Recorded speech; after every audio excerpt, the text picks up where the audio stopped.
Berlarilah tanpa lelah sampai engkau meraihnya. Laskar pelangi takkan terikat waktu. Bebaskan mimpimu di angkasa, warnai bintang di jiwa. Menarilah dan terus tertawa, walau dunia tak seindah surga. Bersyukurlah pada yang kuasa, cinta kita di dunia selamanya.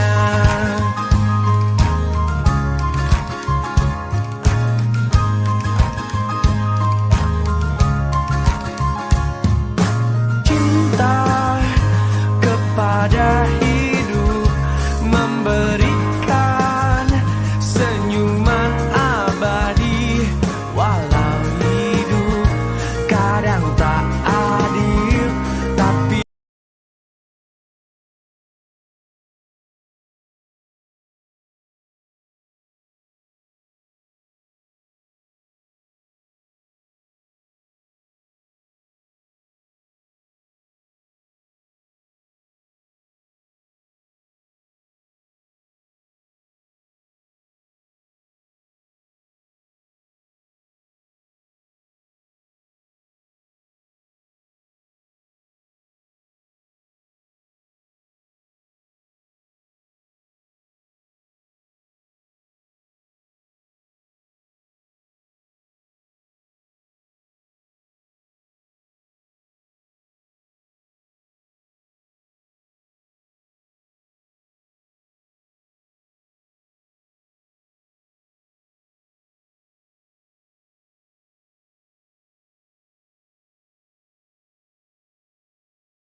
dan bahagia, salam sejahtera untuk kita semua.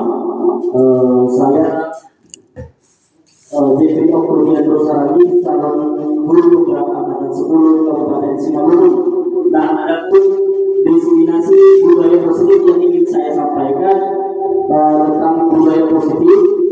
Fasilitator saya adalah Bapak Ananda Semaura dengan Bapak pengajar praktik Bapak Budi Hartono Saragi.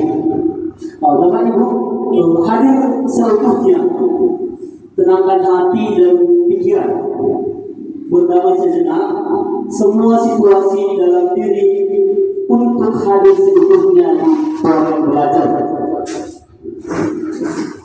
Sebelum saya menyampaikan pemaparan tentang materi yang telah saya sampaikan, ada beberapa hal yang menjadi pertanyaan semantik bagi kita. Kita hanya perlu menyatakannya setuju atau tidak setuju, dan dijawab di dalam hati aja Bapak Ibu. Kita jawab di dalam hati kita sendiri. Yang pertama, hukuman dapat mendisiplinkan anak. Kira-kira kita setuju juga dengan hal ini. Yang kedua, pemberian hukuman dengan hal positif seperti membaca atau membersihkan halaman sekolah dapat meningkatkan disiplin anak. Nah, hal ini kita setuju atau tidak setuju? Bisa kita jawab di dalam hati kita masing-masing. Kemudian yang ketiga adalah memberi penghargaan dapat meningkatkan motivasi belajar anak. Kira-kira ketika kita memberi penghargaan, apakah itu meningkatkan kualitas belajar anak atau tidak? Kita setuju atau tidak dengan pernyataan ini, Bapak Ibu? Selanjutnya topik yang ingin saya sampaikan pada muatan hari ini adalah yang pertama adalah disiplin positif dan nilai-nilai kebijakan universal. Kemudian yang kedua adalah teori motivasi, hubungan dan penghargaan, kemudian restitusi. Yang ketiga adalah ada keyakinan keras. Keempat, kebutuhan dasar manusia dan dunia berkualitas. Yang kelima ada restitusi 5 posisi kontrol, dan yang keenam adalah restitusi segitiga restitusi. Apakah makna disiplin, Bapak Ibu? Nah, di sini jelaskan yang pertama berasal dari bahasa Latin disiplina yang artinya belajar. Makna asal dari kata ini berkonsentrasi dengan disiplin diri dari murid-murid Socrates dan Plato. Selanjutnya, disiplin diri membuat orang menggali potensinya menuju sebuah tujuan apa yang dia hargai. Yang terakhir atau yang keempat, namun dalam budaya kita, makna kata disiplin telah berubah menjadi sesuatu yang dilakukan seseorang pada orang lain untuk mendapatkan kepatuhan. Kecenderungan umum adalah hubungan kata disiplin dengan ketidaknyamanan, bukan dengan apa yang kita hargai atau pencapaian suatu tujuan mulia. Nah, Bapak Ibu, pada pembelajaran ini ada teori motivasi, hukuman, dan penghargaan, juga restitusi. Nah, ini adalah teori motivasi perilaku manusia. Yang pertama, untuk menghindari ketidaknyamanan atau hukuman. Apa yang akan terjadi apabila saya tidak melakukannya? Itu adalah bagian dari motivasi eksternal. Kemudian yang kedua, untuk mendapatkan imbalan dari orang lain atau institusi. Nah, apa yang akan saya dapatkan apabila saya melakukannya? Itu adalah motivasi yang kedua, yaitu motivasi eksternal juga. Yang ketiga adalah motivasi untuk menghargai diri sendiri. Nah, inilah motivasi internal, tujuan disiplin positif tersebut. Nah, pertanyaannya, saya akan menjadi orang yang seperti apa bila melakukannya? Nah, begitu Bapak Ibu untuk teori motivasi perilaku manusia. Selanjutnya, merdeka. Menurut Ki Hajar Dewantara, merdeka itu artinya tidak hanya terlepas dari perintah, akan tetapi juga mencakup buat memerintah diri sendiri, tidak memerintah orang konsekuensi atau hukuman. Nah, kita di sini memperhatikan yang mana dia hukuman, yang mana konsekuensi. Nah, yang pertama, mencatat 100 kali di dalam buku kalimat, saya tidak akan terlambat lagi karena terlambat ke sekolah. Ini adalah tindakan sebagai hukuman. Kita bedakan hukuman dengan konsekuensi. Yang kedua, lari mengelilingi lapangan basket 2 kali karena terlambat hadir ke sekolah. Itu juga merupakan sebuah hukuman. Kemudian yang ketiga, murid diminta untuk push up 15 kali karena tidak menggunakan masker ke sekolah. Itu juga merupakan hukuman. Nah, menggunakan kertas tugas teman yang telah dicoret-coret. Maaf, saya ulangi. Menggantikan kertas tugas teman yang telah dicoret-coret. Inilah sebuah konsekuensi, bukan hukuman. Nah, kemudian membersihkan tumpahan air di meja karena tersinggol pada saat belajar. Ini juga sebuah konsekuensi, tidak menjadi sebuah hukuman. Nah, murid disuruh untuk menggunakan sepatu sehari di sekolah karena tidak mengenakan sepatu hitam. Ini sebuah hukuman. Yang terakhir, Bapak Ibu, lari mengelilingi lapangan basket 2 kali karena terlambat 10 menit untuk pelajaran PJOK. Itu juga merupakan konsekuensi. bukan menjadi hukuman. Nah, selanjutnya Bapak Ibu, inilah perbedaan hukuman dan konsekuensi tersebut. Hukuman sesuatu yang menyakitkan harus terjadi, tetapi konsekuensi sesuatu yang harus terjadi. Kemudian membuat anak sakit fisik maupun hati untuk jangka waktu lama, itu hukuman. Kalau konsekuensi membuat anak merasa tidak nyaman dalam jangka waktu pendek, gitu ya Bapak Ibu.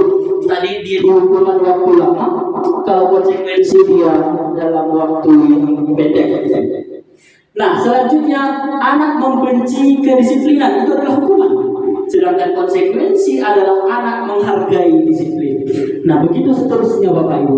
Perbedaan antara hukuman dan konsekuensi. Selanjutnya Bapak Ibu, apa itu restitusi? Restitusi adalah proses menciptakan kondisi bagi murid untuk memperbaiki kesalahan mereka, sehingga mereka bisa kembali kepada kelompok mereka dengan karakter yang lebih kuat.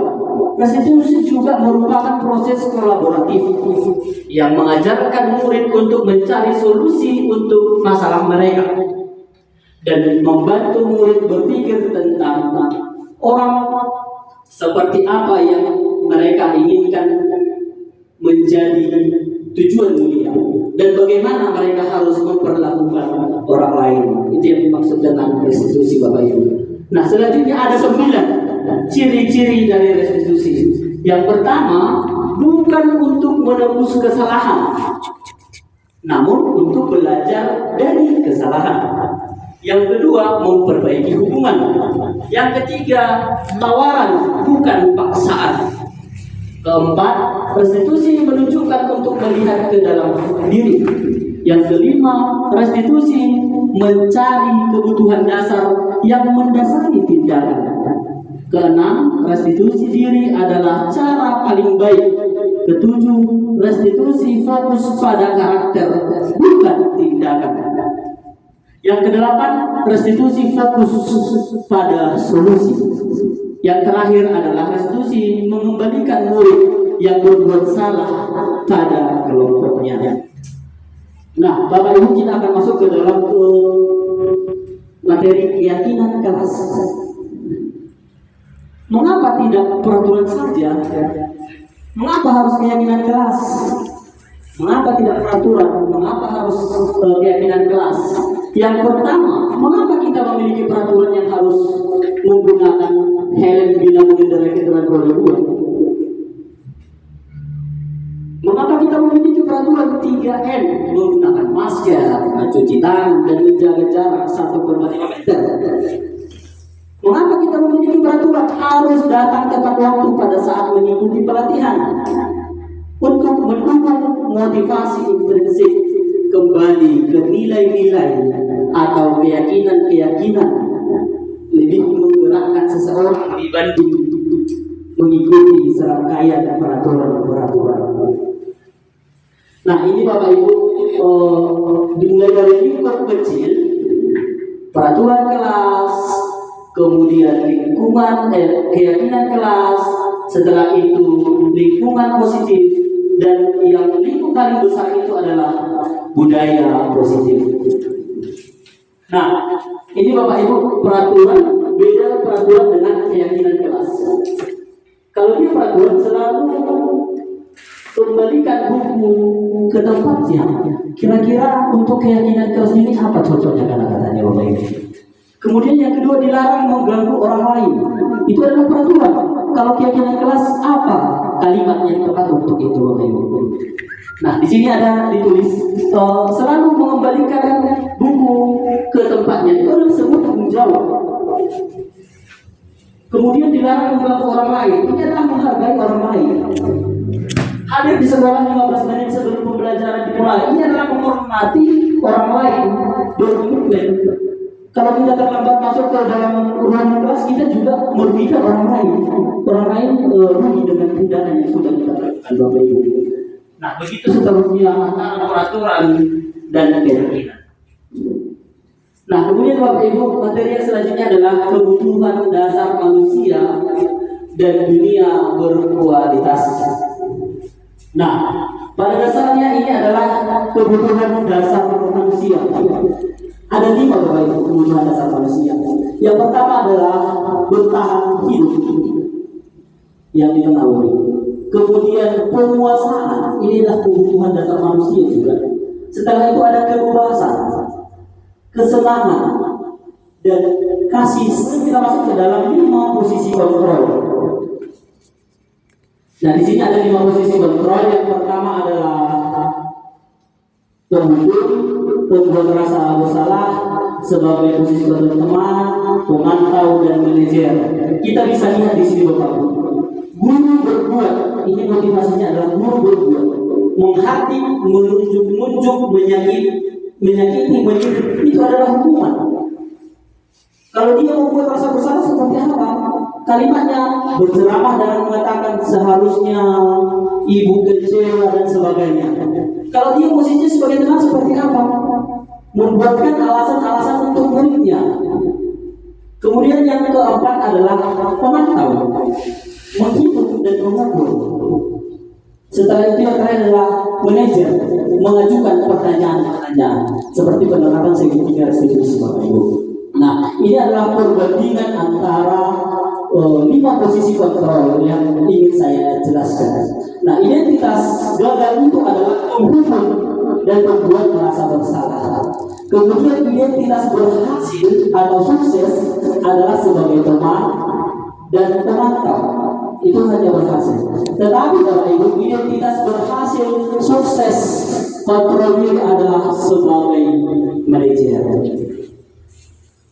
Nah, baiklah Bapak Ibu, di sini ada pernyataan dan siapa yang menguatkan. Nah, saya kecewa sekali dengan kamu. Kalau kita lihat Bapak Ibu di sini, siapa yang menguatkan, membuat orang merasa bersalah? Ini dia. Kalau seperti ini kalimatnya adalah siapa yang menguatkan adalah membuat orang merasa bersalah. Dengan kata-kata seperti ini, orang yang mendapatkan kata-kata ini akan merasa bersalah. Saya kecewa sekali dengan kamu. Kemudian yang kedua, kamu tidak pernah benar melakukannya. Ini adalah penghukum. Kita menghardik anak didik kita. Kemudian yang ketiga, ayolah lakukan dari Bapak Ibu. Nah, inilah posisi teman. Ayolah, kita akan kawan seperti itu. Yang keempat, apakah kamu mau mendapatkan stiker bintang hari ini? Nah, itu adalah tipe pemantau. Kalau kamu tidak penghargaan, nah itu adalah tipe pemantau. Kemudian yang manajer Bapak Ibu, bagaimana kamu bisa menyelesaikan masalah ini?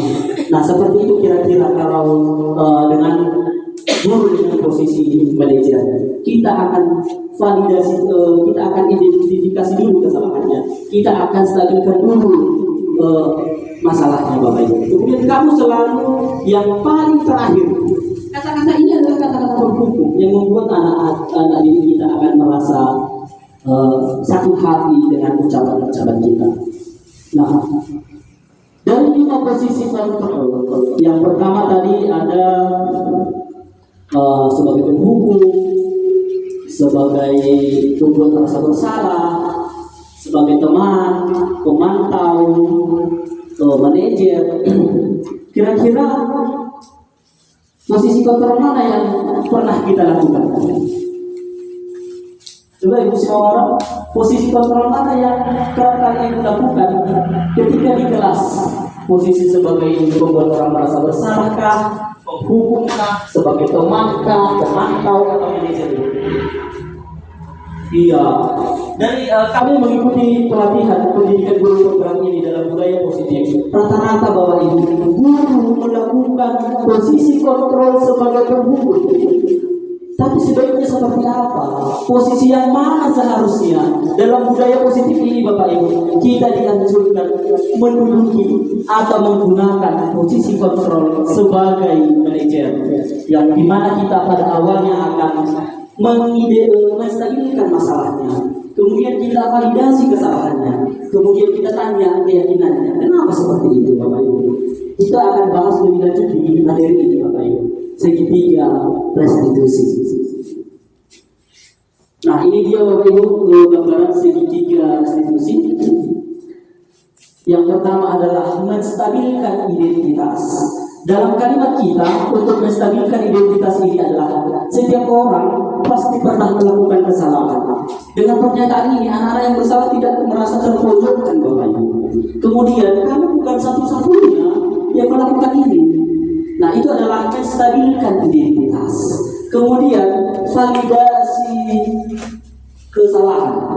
Apa kata-kata yang tepat untuk memvalidasi kesalahan kita kan yang salah itu Bapak Ibu? Ini kalimatnya. Adakah cara yang lebih efektif untuk mendapatkan apa yang kamu butuhkan? Kamu tentu punya alasan mengapa kamu melakukan itu. Kita tanya anak-anak itu. Kenapa dia melakukan itu? Tentu ada alasannya. Kenapa kau berantem dengan si A? Karena ada alasan. Nah, kemudian menanyakan keyakinan. Setelah kita validasi tindakan yang salah, kita tanya nilai-nilai apa yang telah kita sepakati. Contohnya, jawaban anak-anak. Kita Pak di kesepakatan kelas kita harus menghargai orang lain. Nah, kalau kau berantem dengan orang lain, apakah itu menghargai? Nah, dengan cara menanyakan keyakinan kita bisa sadarkan anak didik kita bahwa tindakan yang sudah dia lakukan itu salah dan dia mau memperbaiki kesalahannya secara sendiri, secara mandiri Bapak Ibu.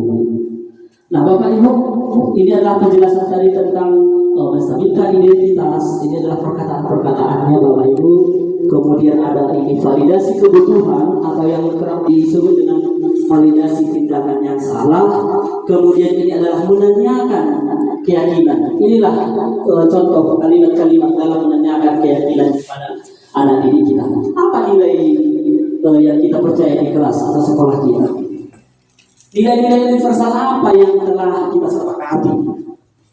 Apakah dia melanggar ini? Ketika dia melanggar itu, kesepakatan apa yang akan dia lakukan? Nah, demikian Bapak Ibu yang bisa saya sampaikan dalam diseminasi budaya positif saya hari ini. Semoga apa yang saya sampaikan bisa kita terapkan di dalam kelas maupun sekolah kita. Sekian dan terima kasih.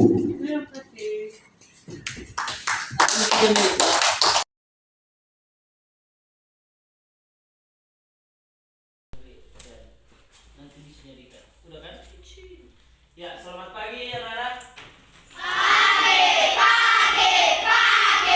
Nah, baiklah. Pada hari ini kita akan membuat kesepakatan kelas yang diturunkan dari keyakinan-keyakinan yang akan kita terapkan di dalam kelas.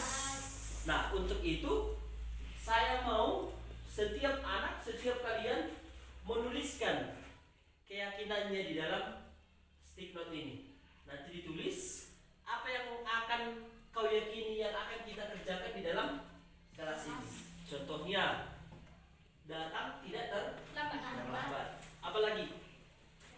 Memakai pakaian lengkap. Memakai pakaian lengkap. Nanti satu orang ditulis satu keyakinan yang ingin dilaksanakan di dalam kelas. Nah, keyakinan ini nanti akan menjadi kesepakatan. Kalau kita sudah sepakat untuk meyakini keyakinan-keyakinan yang sudah kita buat, maka kita harus melaksanakan kesepakatan kelas. Ya, ditulis yang tidak ada lemnya ya. Kan di sini ada lemnya, maka ditulis di depannya ini. Sudah?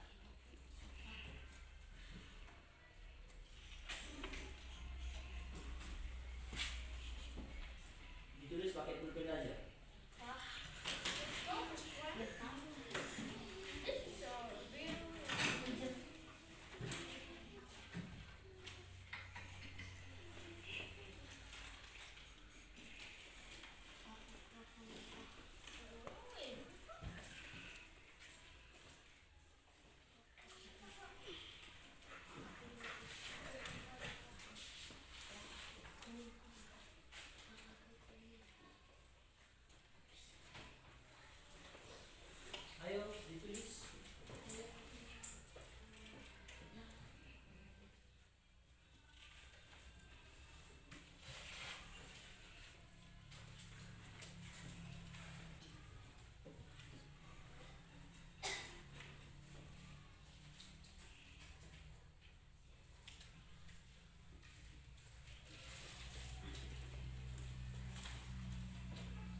Ya, ditulis apa yang menjadi keyakinan kelas yang akan kita sepakati.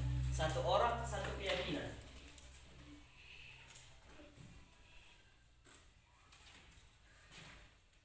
Ayo ditulis, Bang. Sudah? Sudah ada yang siap menulis? Kalau sudah ditulis, silahkan ditempel di papan tulis. Ya, sesuai warnanya ya, jangan bercampur warnanya. Sini.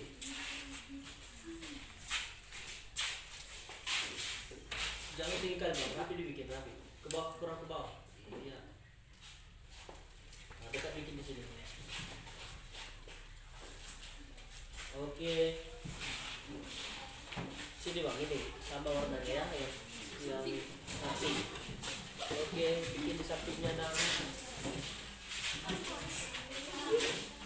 Oke, di bawahnya, iya. Kalau warna baru bikin di bawah.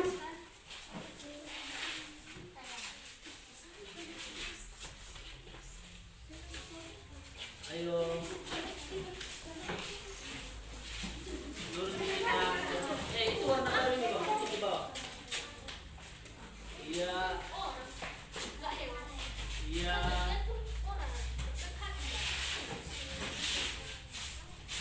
Oke. Ayo lagi. Ditempel.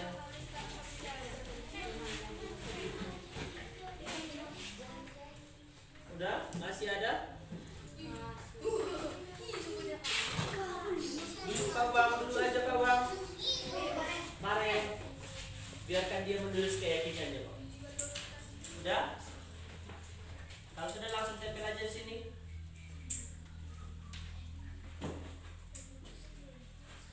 Biar kita menganalisis setiap keyakinan yang sudah kalian tuliskan. Ya, cepat, Bang. Udah, tempel aja di sini, Bang. Tempelkan sesuai warnanya. Oke. Ya. Nah, sekarang kita akan menganalisa setiap keyakinan yang sudah dituliskan. Destri, coba bacakan dari yang warna merah. Ya, pink. Coba. Keyakinan kelas.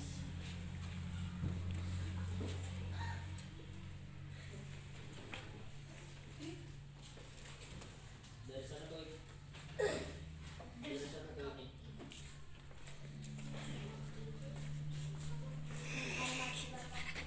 Ya, yang pertama menghormati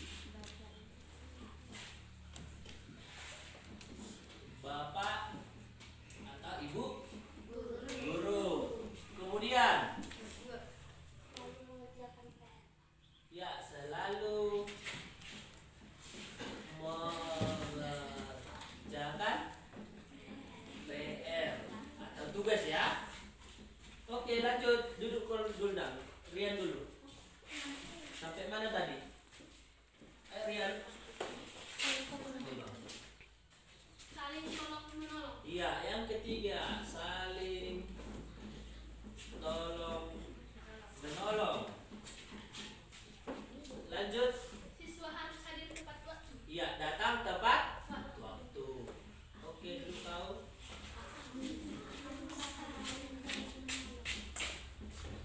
Angel, baca dulu yang warna hijau.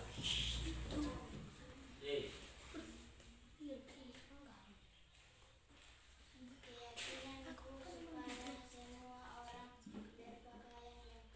Iya, berpakaian lengkap.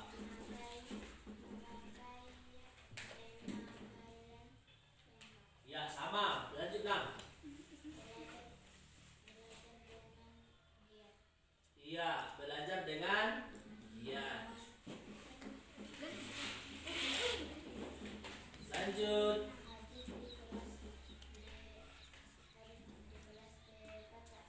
Ya, hadir dengan tepat waktu.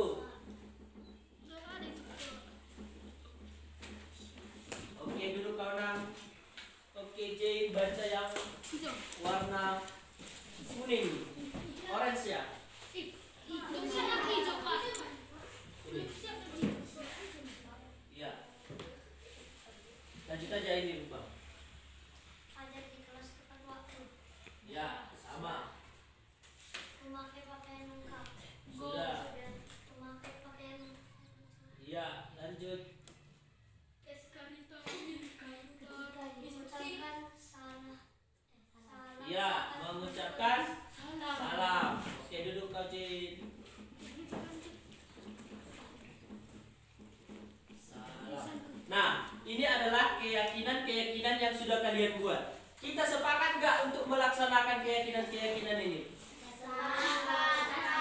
Ya, yang pertama tadi menghormati Bapak Ibu guru. Kemudian selalu mengerjakan PR. Saling tolong menolong. Datang tepat waktu. Berpakaian lengkap. Belajar dengan giat. Hadir tepat waktu. Ya, mengucapkan salam. Saya mau menambahkan satu, boleh? Boleh. Ya, kita tambahkan berdoa sebelum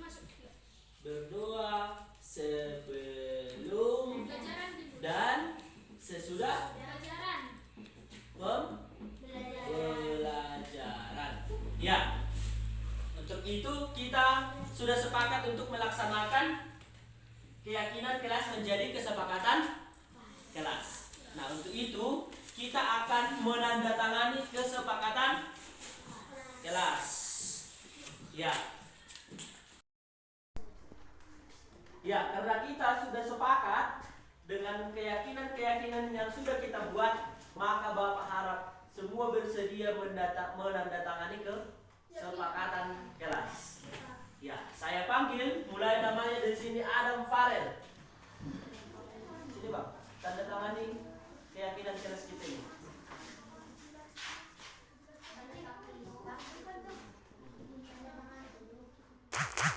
Oke, setelah itu Aris.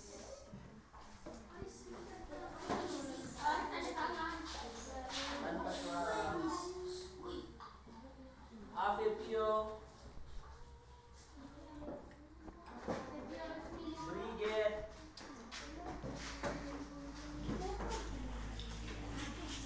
Dafrandi.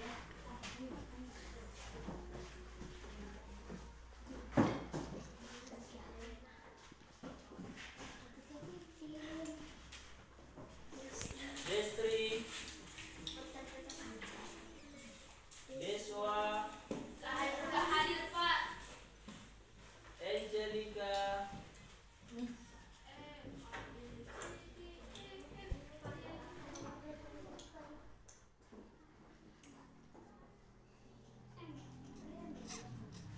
Belum.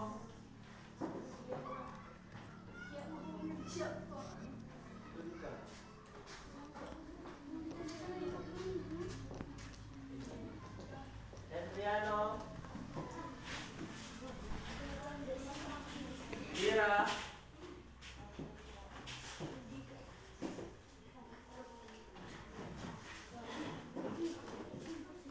Lunata. Elisa. Dekat.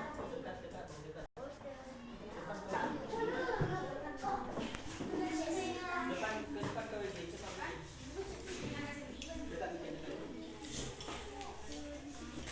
Mika.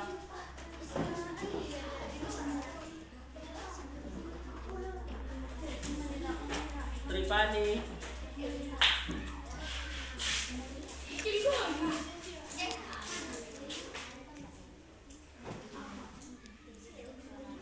Yara. Jane. Yudika.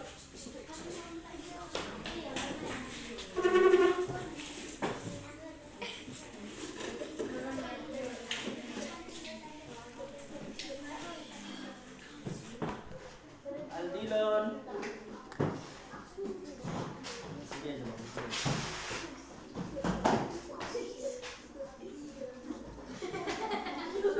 Efesus.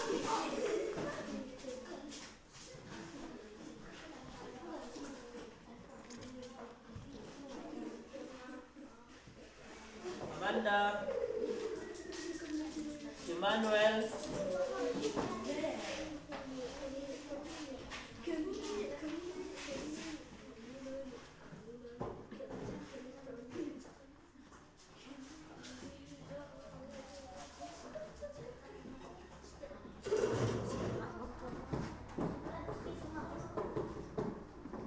Ya, jadi kita sudah menandatangani kesepakatan kelas.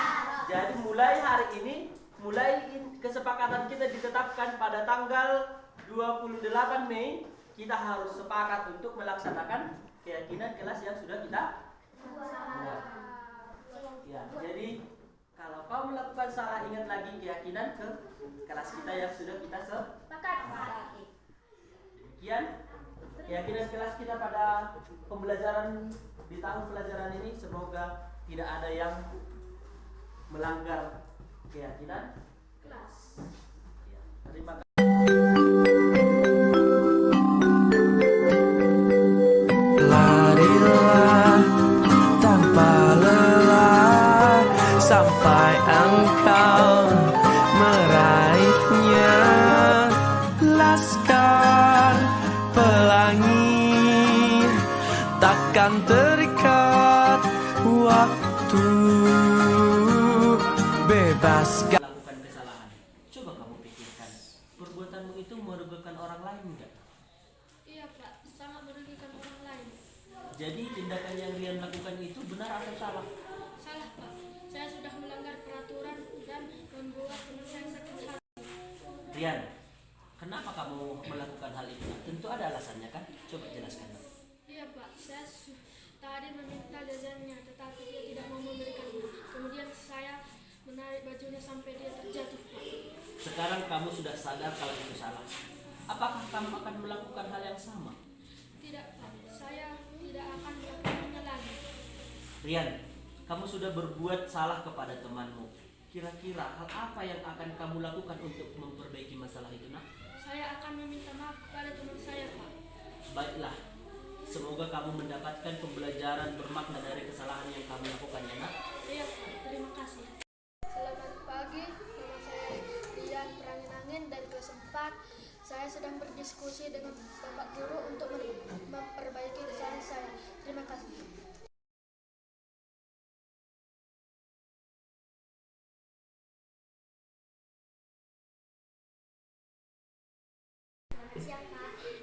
Apakah kamu tahu mengapa saya panggil?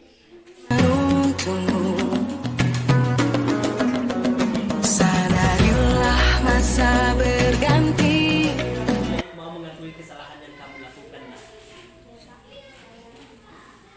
Distri, kenapa kau mencontek, nak?